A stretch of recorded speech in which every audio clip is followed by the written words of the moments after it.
என்னப்பா? என்னம்மா ரிப்போர்ட் எடுத்து பார்த்துட்டு இருக்கீங்க? ரிப்போர்ட் அம்மா ஹாஸ்பிட்டலுக்கு போனேல ஒரு 6 மாதத்துக்கு முன்னாடி கர்ப்பப்பையில் நீர் கட்டி இருக்கு, கர்ப்பப்பையை ரிமூவ் பண்ணணும்னு சொன்னாங்கல்ல. அந்த ரிப்போர்ட்டை தான் எடுத்து பார்த்துட்டு இருக்கேன். அப்போ நான் எப்படியெல்லாம் அம்மா பயந்தேன் உனக்கு தெரியும்ல. ஆமாம் ஆமாங்க, எனக்கு வந்து பீரியட்ஸ் வந்து ரெகுலராக வந்துட்டு இருந்த பீரியட்ஸ் வந்து திடீர்னு 2-3 மாதமாக அப்படி ஸ்டாப் ஆயிடுச்சு. என்னுடைய ஏஜ் வந்து 42 தான் ஆகுது. 42லேயே வந்து இந்த பீரியட்ஸ் வந்து மெனோபாஸ் வந்து ஏற்படுறதுக்கு சாத்தியம் கிடையாது. ஒரு 45-48 தொட்டால் தான் அது சாத்தியம் அப்படின்னு சொன்னாங்க. அப்படி ஸ்கேன் பண்ணி பார்த்தப்போ எனக்கு என்ன சொன்னாங்கன்னா, உங்களுக்கு வந்து கர்ப்பப்பையில் வந்து சின்ன சின்னதாக நீர் கட்டி இருக்குது, அதனால தான் உங்களுக்கு பீரியட்ஸ் வந்து தடைப்படுது. இந்த கட்டி வளர ஆரம்பிச்சிச்சுன்னா நீங்கள் வந்து ரிமூவ் பண்ணிடணும், கர்ப்பப்பையவே ரிமூவ் பண்ணிடணும் அப்படின்ட்டாங்க. எனக்கு பயம் ஆயிடுச்சு. 3 பிள்ளைகளை வச்சுருக்கோம், இப்போ போய் கர்ப்பப்பை எடுத்துகிட்டு இருந்தால் வேலை எப்படி பார்க்குறது அப்படின்னு. அப்போ தான் எங்கள் பாப்பா வந்து பயோடெக்னாலஜி படிச்சிருக்கிறாங்க, பெரியவங்க இன்ஜினியரிங் படிச்சிருக்கிறாங்க. அவங்க வந்து தான் சொன்னாங்க, அம்மா நான் ஒரு ரெமெடி வீட்டில் இருக்கிற ரெமெடியே பண்ணித்தரேன், அதை சாப்பிட்டு பார்ப்போம், சாப்பிட்டுட்டு உங்களுக்கு சரியாகலைன்னா மேற்கொண்டு என்ன பண்ணலாம் அப்படின்னு பார்த்தாங்க. சரிடா, ஏதோ அவள் தான் மருந்து கண்டுபிடிக்கிறது தான் படிச்சிருக்கிறாங்களே, பயோடெக்னாலஜி வந்து அவங்க வந்து மருந்து கண்டுபிடிக்கிறது தான் படிச்சிருக்கிறாங்க. சரி, அவள் ஏதாவது ஒன்று ரெமெடி பண்ணுவான்னு சொல்லிட்டு வீட்டில் நம்ம அஞ்சரைப்பட்டியில் என்ன இருக்குமோ அதுதான் ஓமம், கருஞ்சீரகம், வெந்தயம், அப்புறம் இன்னும் 2-3 பொருள் ஆட் பண்ணாங்க. சின்ன சீரகம் எல்லாம் ஆட் பண்ணாங்க. என்ன அதுக்கு அளவுகள் என்னன்றது எனக்கு தெரியல. அது வந்து இந்த பாக்ஸில் இருக்குது பார்த்தீங்களா, இதுதான். இது வந்து நைட்டு வந்து சாப்பிட்டு முடித்து தூங்க போகிறப்ப ஸ்பூனில் வந்து வெது வெதுப்பான தண்ணியில் 1 ஸ்பூன் கலந்து எனக்கு சாப்பிட்டு முடித்து தூங்க போகிறப்ப கொடுப்பாங்க. அப்புறம் இதே இதை வந்து 1 ஸ்பூன் வந்து தண்ணியில் வந்து ஊற வச்சு காலையில் எழுந்திரிச்சோடனே வெறும் வயிற்றுல குடிச்சிடுவேன். இது நான் ரெகுலராக ஒரு 3 மந்த் எடுத்துக்கிட்டேன்.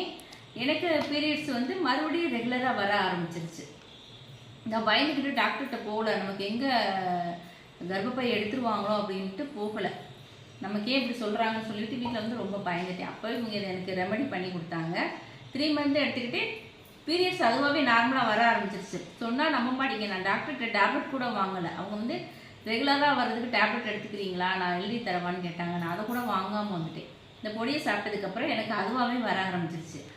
அதுவாக வர ஆரம்பிச்சதுக்கப்புறமா திருப்பி ஒரு ஸ்கேன் பண்ணேன். அந்த ஸ்கேனில் வந்து உங்கள் கட்டி வளரலை, நார்மலாக சின்ன இருந்த அந்த பான்ஸோட அளவு கம்மியாக தான் இருக்குது, நீங்கள் பயப்பட வேணாம் அப்படின்ட்டாங்க.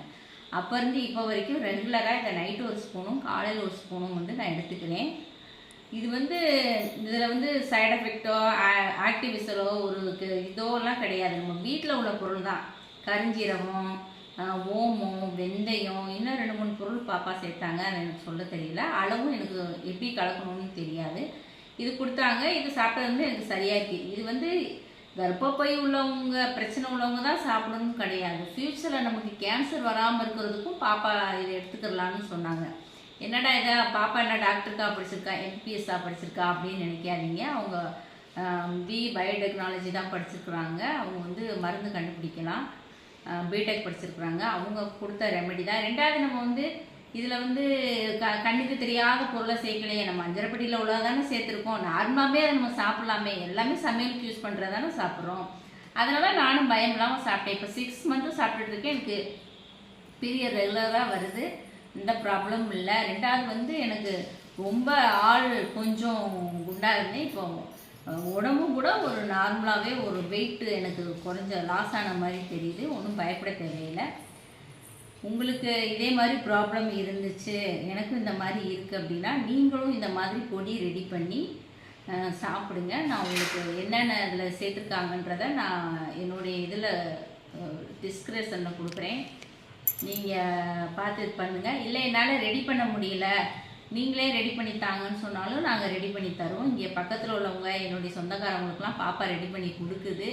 உங்களுக்கும் வேணும்னா சொல்லுங்கள். இது வந்து ப்ராப்ளம் இருந்தால் தான் சாப்பிடணும் இல்லை, சும்மா நார்மலாக நம்ம நல்லா இருக்கோம், நமக்கு எந்த பிரச்சனையும் இல்லைனாலுமே நைட்டு 1 ஸ்பூனு காலையில் 1 ஸ்பூனு தாராளமாக சாப்பிடலாம். இதனால நம்ம நடைமுறை வாழ்க்கைக்கோ வேறு எதுக்கோ எந்த பிரச்சனையும் வராது. ஏன்னா இது நம்ம சமையலில் அன்றாடம் யூஸ் பண்ணுறது தான். இதனால் எந்த ஒரு பிரச்சனையும் கிடையாது. நம்ம தாராளமாக நான் இப்போ வந்து ரெகுலராக நான் மட்டும் சாப்பிடல, என் பிள்ளைங்களுக்குமே நைட்டு ஒரு ஸ்பூன் கொடுத்துருவேன், காலையில் ஒரு ஸ்பூன். அவங்களே தண்ணியில் ஊற வச்சு காலையில் எழுந்திரிச்சு ப்ரஷ் பண்ணோன்னே முதல்ல அந்த தண்ணியை கலக்கி தான் ஃபஸ்ட்டு குடிப்போம். ஏன்னா அதில் என்ன இருக்குது, வெந்தயம், சீரகம், இது ஓமம், இது தானே இருக்குது. அளவு மட்டும் பாப்பாவுக்கு தெரியும். அவங்க வந்து தீர தீர நான் வாங்கி கொடுத்து அவங்க அரைச்சிருவாங்க, அரைச்சி எனக்கு பொடி பண்ணி கொடுத்துருவாங்க. ரெகுலராக சாப்பிட்டுட்டு இருக்கேன், ரொம்பவே நல்லா இருக்குது. நம்ம சாப்பிட்டுட்டு ஜீரணம் ஆகலைன்னா கூட இதில் ஒரு ஸ்பூனை எடுத்து நீங்கள் சுடுதண்ணில் ஆற்றி குடிச்சு மெண்டு, அதாவது கொஞ்சம் குருணையாக அரைச்சிருப்பாங்க, வாயில் போட்டு அந்த தண்ணியை குடிச்சிட்டு மெண்டு நல்லா இது பண்ணி சாப்பிட்டீங்கன்னா நமக்கு சீக்கிரமாகவும் ஜீரணம் ஆகும். உங்களுக்கு இந்த பொடி தேவைப்படுச்சுன்னா நான் வாட்ஸ்அப் நம்பர் தர்றேன், நீங்கள் எனக்கு கால் பண்ணுங்க, நான் உங்களுக்கு இதை நான் பாப்பாவை ரெடி பண்ணி தர சொல்கிறேன். ஏன்னா என்னைய மாதிரியே எல்லோரும் பயந்துட்டு இருப்பீங்க, என்னடா கட்டின்னு சொல்லிட்டாங்களே எடுக்கணுமோ அப்படின்னு பயப்படுவீங்க. எதுவாக இருந்தாலும் நீங்கள் டாக்டரை தான் ஃபஸ்ட்டு போய் பார்க்கணும். நாமளாம் வீட்டில் எந்த மருந்தையும் எடுத்துக்கக்கூடாது. நீங்கள் டாக்டர்கிட்ட போய் பார்த்துட்டு டாக்டர் மருந்து கொடுத்தாலுமே நீங்கள் இதையும் ரெகுலராக சாப்பிட்லாம். ஏன்னா இதில் நமக்கு எந்த சைடு எஃபெக்ட்டும் கிடையாது. நம்ம வீட்டில் உள்ள பொருளை தானே சாப்பிட்றோம். இதுக்கு எதுக்கு நாம பயப்படணும்? பயப்பட தேவையே இல்லை. உங்களுக்கு ரெடி பண்ண நேரம் இல்லை, எதை எந்த அளவில் கலக்கணும் தெரியாது அப்படின்னு நீங்கள் நினச்சிங்கன்னா எனக்கு வாட்ஸ்அப் நம்பரில் நீங்கள் கேளுங்க, பாப்பாவையும் உங்களுக்கும் நான் ரெடி பண்ணி தர சொல்கிறேன். ஏன்னா வந்து இதனால நான் வந்து எடுக்கணுமா அப்படின்னு பயந்துட்டு இருந்தேன், எனக்கு இது சரியாச்சு. அது உங்களுக்கும் கிடைக்கணுன்றதுனால தான் நான் உங்களுக்கு இதை வீடியோ பதிவு மூலியமாக சொல்கிறேன். உங்களுக்கு தேவைப்பட்டால் எனக்கு வாட்ஸ்அப் நம்பரில் சொல்லுங்கள், பாப்பா உங்களுக்கும் ரெடி பண்ணி தர சொல்கிறேன்.